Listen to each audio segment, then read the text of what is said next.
Hi, good morning guys. Welcome to Pandu English Academy. I am Bhagirath Godara with a new video.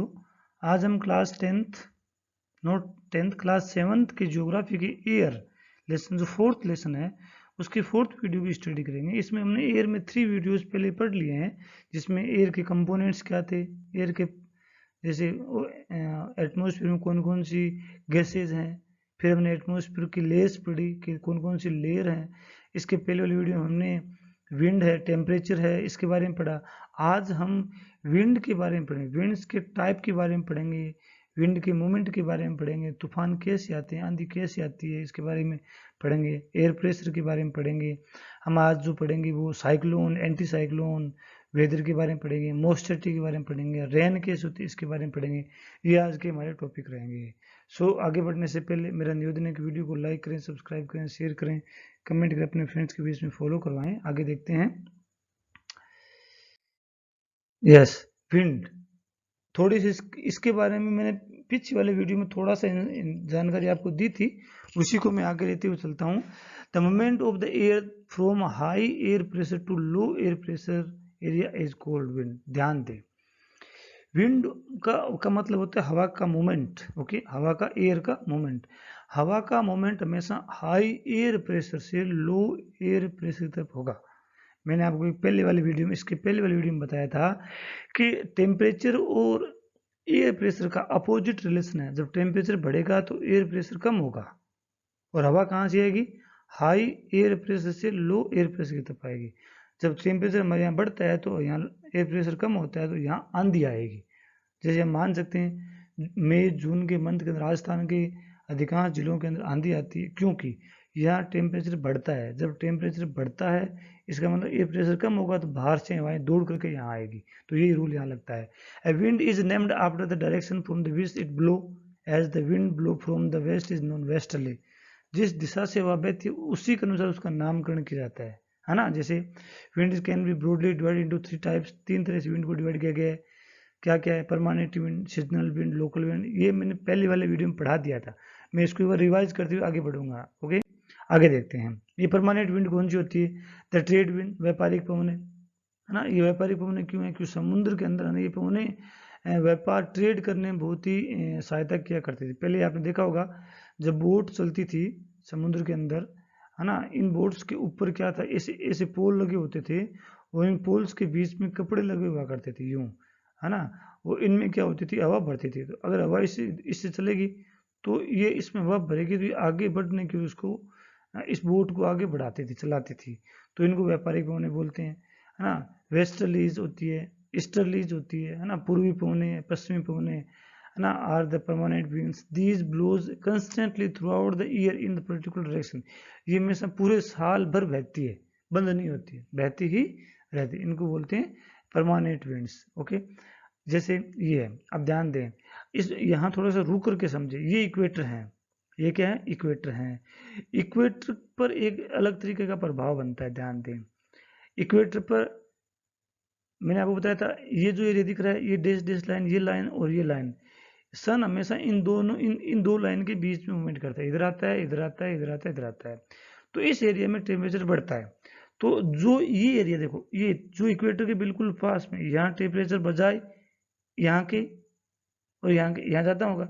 तो जहाँ temperature ज़्यादा है वहाँ क्या होगा? इक्वेटर लो एयर प्रेशर, डोल्ड्रम बोलते हैं, शांत क्षेत्र, डोल्ड्रम। टेम्परेचर ज़्यादा है तो एयर प्रेशर कम होगा, एयर प्रेशर कम होगा। ओके, ये शांत क्षेत्र कहलाता है। अब देखो, यहाँ से देखो, ये हवा इधर जा रही है, और यहाँ देखो ये हवा इधर जा रही है। ऐसा कैसे हुआ? अब जो हवा इधर जब वो आगे भी इधर ही जानी चाहिए थी, ऐसे ऐसे जानी चाहिए थी, ऐसे, लेकिन ऐसा नहीं होगा।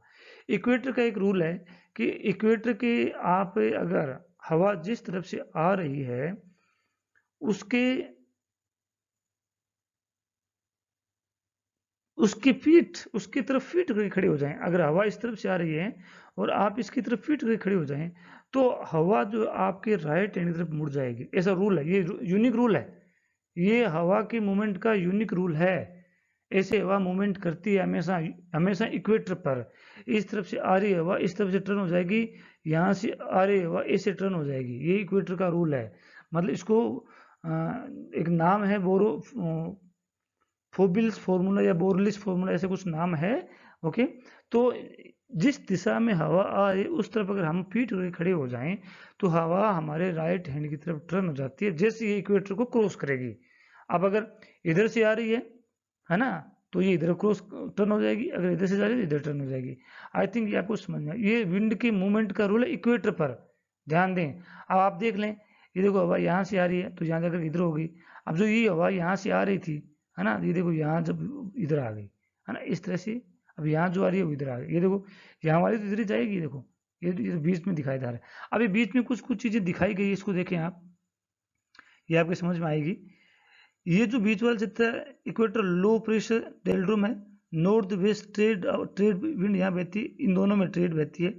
Tropical high pressure host latitude, इनको अश्व अक्षांश कहते हैं। क्या बोलते हैं? अश्व अक्षांश का मतलब होता है कि ये जो एरिया आता है ये देखो मिड एरिया है। क्या है? मिड एरिया है। मिड एरिया की विशेषता होती है अचानक टेम्परेचर बढ़ जाता है, अचानक टेम्परेचर घट जाता है। अचानक टेम्परेचर बढ़ेगा तो एयर प्रेशर घटेगा, और अचानक टेम्परेचर घटेगा तो एयर प्रेशर बढ़ेगा।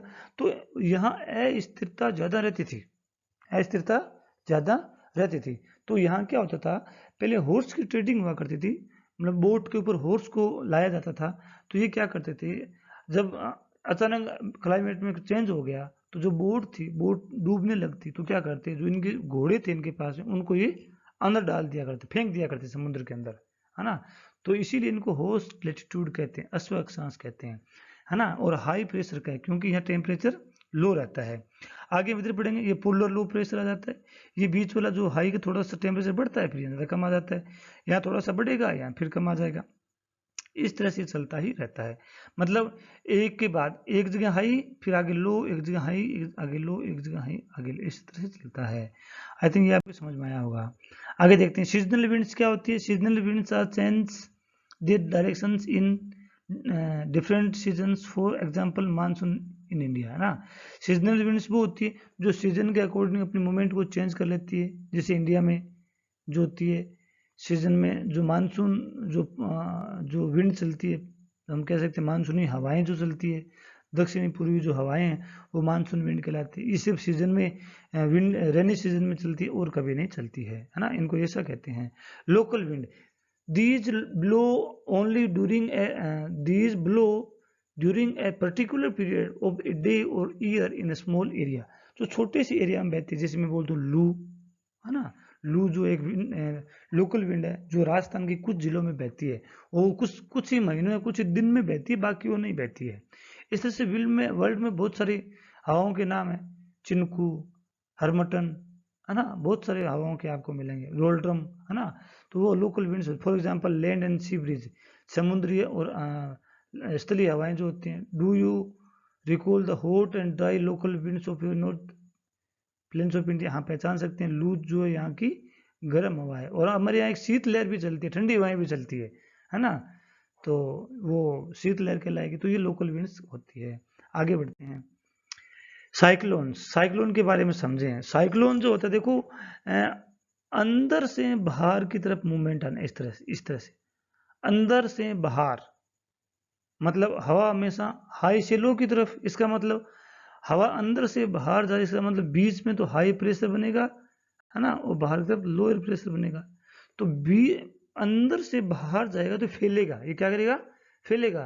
तो ये काफी बड़े एरिया कवर करेगा, तो ज्यादा नुकसान होगा ज्यादा। साइक्लोन एंटी साइक्लोन दो चीजें होती है, साइक्लोन और एंटी साइक्लोन दो चीजें होती है। साइक्लोन अंदर से बाहर की तरफ चलता है, अंदर से बाहर को आप याद रखना चाहिए। जब अंदर से बाहर, इसका मतलब हवा हमेशा हाई प्रेशर से लो प्रेशर की तरफ, जब अंदर से बाहर जाए इसका मतलब अंदर हाई एयर प्रेशर है, इसका मतलब वहां टेम्परेचर लो है।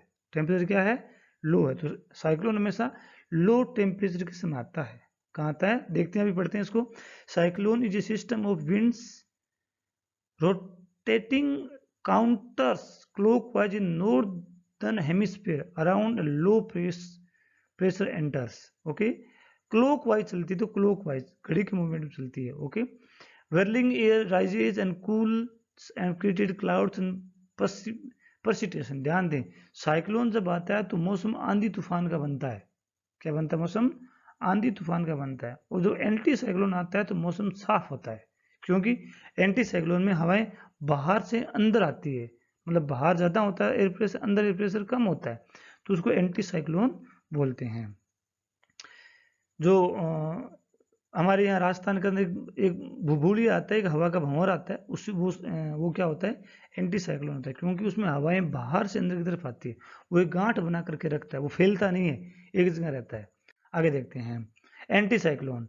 Weather the weather system with high barometric pressure at its center, हाँ, around which the wind slowly circulate in the clockwise in northern hemisphere, in northern hemisphere and southern hemisphere में anti clockwise हो जाएगा ये, okay. It is associated with the calm and fine weather.